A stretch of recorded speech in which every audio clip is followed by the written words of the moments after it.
Hello there everyone, welcome back to James Redmond TV. Bit of a late upload tonight, you know what, it's just I've been enjoying uploading so much, and the fact that yous have been showing so much support has been just amazing. And you know what, I'm loving uploading. It doesn't even feel like a chore. At first when I started I was like, the idea of uploading every day kind of feels like a fucking lifelong just stress, because you know the editing and that, it can get to you, it can strain your eyes, it's not really that nice, but I'm loving every second of it. And if you're loving it, then leave a like on this video, mate, because you've been smashing it with the support. We're like 150 subscribers away from 11,000. We hit 10,000 the other day, and at the end of the video, if you stay around till there, I'm going to be announcing a few very exciting things that's going to be coming on this channel over the next month or so. So stay tuned for that. But until then, I've got some news. This is just going to be a new show. 10 o'clock with Redmond. That's not going to be the official name, but for now, that's the name of it. 10 o'clock with Redmond. So for you chill, get a nice little brew. That's what I've got here. I've got a nice little brew, and we're going to talk some Liverpool news. Let me know, because I don't know how many neutrals watch. I know there's quite a few of you, but let me know if you'd like me to incorporate a little bit of news that's not just Liverpool. This show is just Liverpool news, because there's actually quite a bit to get. It's quite a bit to get through, because it's been a bit active over the past few hours. So I want to try and talk about all that, but in future, for future videos, let me know if that's what you'd like to see. But no, first bit that I want to talk about, and also, if you do like the 10 o'clock with Redmonds, let me know in the comments down below. If you want to see it on a more daily basis, let me know in the comments down below. And believe me, because I am the postman, I will deliver if it is what you want to see. Anyway, let me stop waffling, for fuck's sake. We're 2 minutes into the video and I've done zero news. Anyway, Liverpool handed Mane, Thiago and Matip boost, which is brilliant news from for all Liverpool fans to hear. This is according to the Liverpool Echo from Connor O'Neill. But obviously it's known information that Mane's been back. Obviously he contracted coronavirus recently, which wasn't ideal. Obviously, I'm sure his body would have absolutely fought it off, like, because he's an athletic specimen, he's boss. Thiago, of course, the same situation happens with him. Some were speculating whether it was an injury or not, but it just turns out that it was COVID as well. And for these football players, it's not going to be that big of a deal, physical health-wise, do you know what I mean? And Joe Matip, someone that we haven't saw for a while, and someone that I've been calling to get back into the team, but I think a few people have forgot about because he's been injured. But I think this would be, do you know what, he's been pictured in training pretty much. That's why I mentioned Joel Matip. And it leads me to ask the question, would you, if possible, if match fitness was good enough, would you like to see him against Everton in the games? Or do you think maybe it'd be a bit too soon to bring him back in? The only thing I counter that with is not that I don't want to see Joe Gomez at all, full stop, but for this Everton game, I do think I'd like to see Joe Gomez rested. I've said this pretty much since the Leeds United game. I think he just needs a little bit of a rest, just needs a minute to chill, calm down. I think that'd do the world of good for Joe Gomez, and I don't think I'd mind seeing Matip start. But again, regarding his fitness issues and stuff like that. But it'd be brilliant to see Thiago in this game. It'd be brilliant to see Mane in this game. Believe me, when you've got Jordan Henderson, I am going to be doing a proper match preview this week, so stay tuned for that, for the derby on Saturday. But to have them players back, mate, it's a game changer. It's an absolute game changer, and it is. We should never quantify losing 7-2 to Aston Villa. We should never justify that. But realistically, if Henderson is in that team and Mane is in that team and Thiago is in, that does not happen. We might still lose, but that doesn't happen at all, mate. But anyway, moving on to the next thing. And I've tried to not talk about this much on my channel because I'm not really into the way the world is at the moment. It really does just depress me, and that's why I'm posting so much on YouTube, because it's a good distraction. But it's annoying to see everything that is going on in the way, you know, the way everything's being locked down here in Liverpool. We're going through a third-tier lockdown again. Gyms are shutting, pubs are shutting, and I'm not going to be political and say my opinion on it all, because I don't want that. I don't want that getting involved with this channel. I just want us to talk about football and enjoy football, because that's what connects us so well. But this project, big picture, I'm not into it, mate, and I'm only going to mention it briefly because, again, I don't like the idea of change in the Premier League. The way the Premier League is fine, and it's what I've grew up on, and I know Liverpool are pro project big picture. Them and Man United, I think, have got a little bit to do with it. I haven't looked into it too much, but I think it's a load of shit. I don't think we should go to 18 teams. This is basically what is it called? Project Big Picture is. It's basically we changed the league to 18 teams. The top 9 teams, so like the most prestigious teams, so which is Arsenal, Chelsea, Spurs, Man United, Man City, Liverpool, Southampton, West Ham and Everton, will all be, I think, immune from relegation or something along those lines. Also will get a bump in money or something, but this is just so more money can be spread across the EFL leagues. Obviously there's been things coming out like 6 to 10 clubs could be administrated just by Christmas, and that's across all football leagues. So in that aspect it'd be good, but we just need to get fans back into stadiums, be all and end all. That's number one, mate. That's how football clubs live. And you know, I know we have got a virus out there which people will have their opinions on about how dangerous it is and all that malarkey, but come on, lad, like let's get back in, because I'm missing Anfield too much. Watching football just isn't the same. And as for this project, with the change of the world, I can't be bothered with the change in the sport that I love so much, and it's always been 20 teams in the Premier League. I don't want to see the EFL Cup get scrapped. That's the League Cup. It's another trophy for smaller teams to win. It's just pointless to scrap that. Also, the Community Shield, do not scrap that. It's notorious. It's legendary. It's historic. It's again another trophy. I don't want to start taking away these trophies that have actually got meaning behind them. Let me know in the comments down below if you disagree, because obviously, of course, it's okay to want change and to want all that, but like it just needs to be it just needs to be resolved, and that's the be all and end all, mate. Next piece of news though, and this is a bit more of a positive, because I don't think I'm being that positive this video really, but it's a bit hard when we're coming off a 7-2 loss to Aston Villa, and I know I bring it up quite a bit, but I think we're mostly over it now, and with all the injuries that we've had and stuff like that,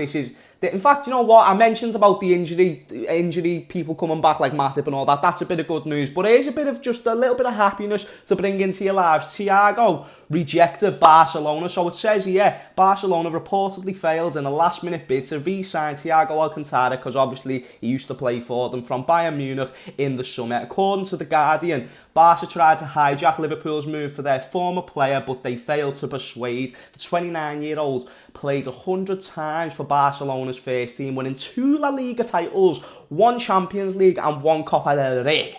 The Spain international midfielder has put pen to paper on a long-term contract with the Reds, as we fucking know. And do you know what? That is what I love to see. That is gorgeous. And let me tell you why that is gorgeous. That is sexy for so many reasons. Because if this was literally 2 years ago, possibly even a year ago, Thiago joins Barcelona over Liverpool, and I don't think I'm that stupid to say that, really. I think the majority of you would agree with me on that. And the fact that he was desperate to leave Bayern Munich, who's just won the Champions League, not for the reasons that they're shit, just for the reasons that he wanted a new challenge, and didn't join Barcelona, shows that he's not a player who wants it for the money. All the wrong reasons. You know that idea of a bad footballer, like a stereotypical footballer like Paul Pogba or something, where you just think they're there for the money, that there's no real ambition there.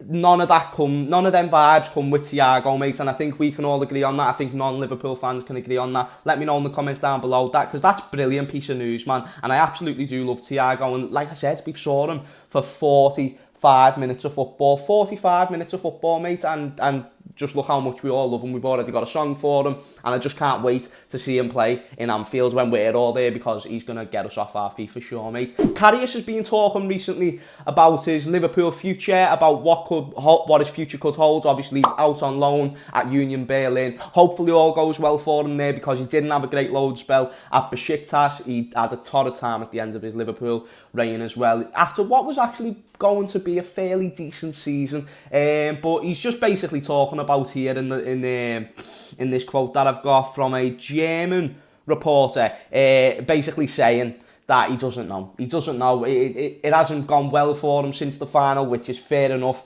because that's very true. He did not have the easy way of things after that final. He got a lot of horrible messages from fans. Obviously, criticism about his football is fine, but you even saw it after the game, the way the players weren't really that consoling, which is fair enough, because at that time we hadn't won a Champions League or a Premier League and all this, so it was devastating. I was in Anfield for that game with the live screening and stuff like that, and just seeing them goals go in when you feel like your nan with no legs could save it, it just was not ideal. Anyway, back down to earth with some more bad news. Another coronavirus case. I'm sick of this coronavirus case, but I obviously understand that they can't play football if they've tested positive. But let's be honest, it's not going to affect their physical health, do you know what I mean? But obviously there's so much more that comes into it, like I said. But Naby Keita, Naby lads, he's tested positive, and this isn't ideal because he's been getting a run of games, a run of momentum, and he's actually been looking good.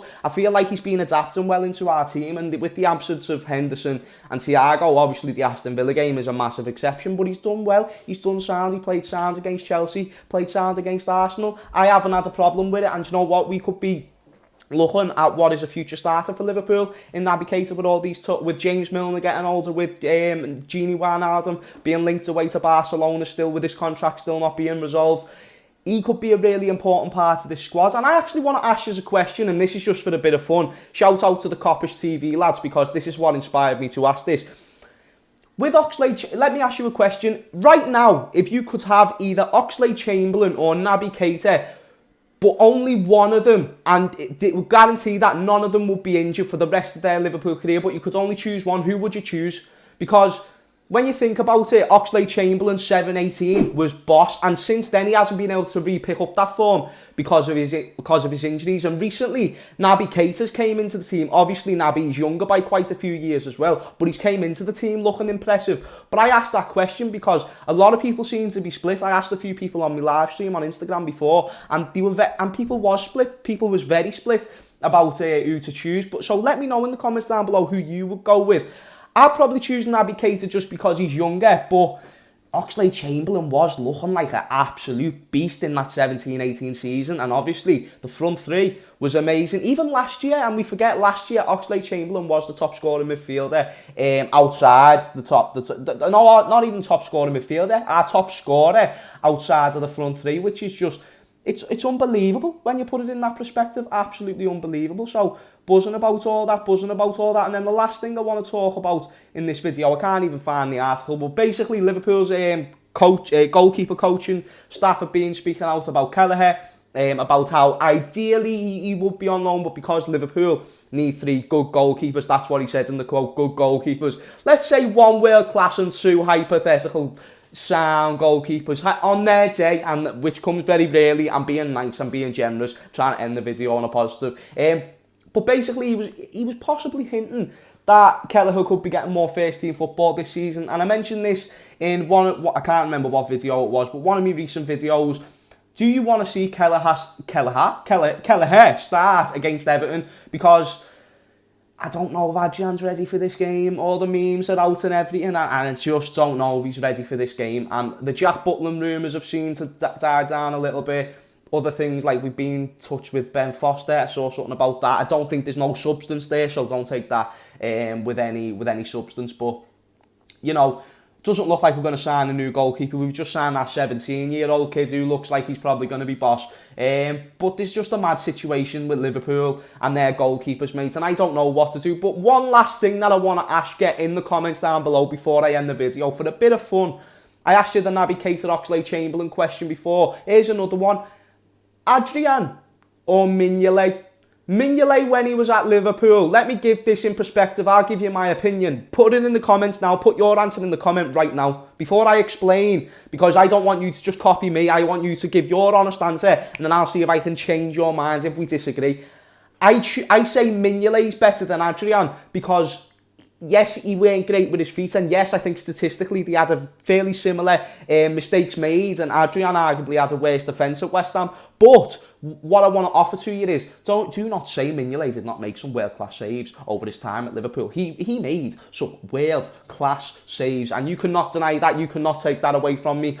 Like, I can't think of an example from the top of my head, but I do remember going, like, imagine if he could just like fix all the mistakes and then do that. How boss would that be? That'd be amazing. But I suppose you could argue with that it's easy, because our defence was much worse then and we concede more shots. So you could argue that it's easy to make a goalkeeper look good when they're conceding like 10, 20 shots a game. Do you know what I mean? But let me know in the comments down below, because I really would love the interaction. But anyway, go and check out my last video if you haven't already. Henderson and Gerrard There's a whole conversation on that, discussion on who was more successful. Let me know in the comments down below about that as well. But the good news that I wanted to bring at the start of the video, very briefly before I say goodbye. Yeah, over the next month or so, I'm going to be looking on doing live streams, bringing in other YouTubers. We're going to do like our videos, our live streams, just me and you, chatting shit about Liverpool and football. And like I said, I'm going to get other content creators. So, you know, say if we're playing Arsenal, I'll see if I can get a few of the Arsenal lads on. And same with other teams, Chelsea same, Everton same, Man United same.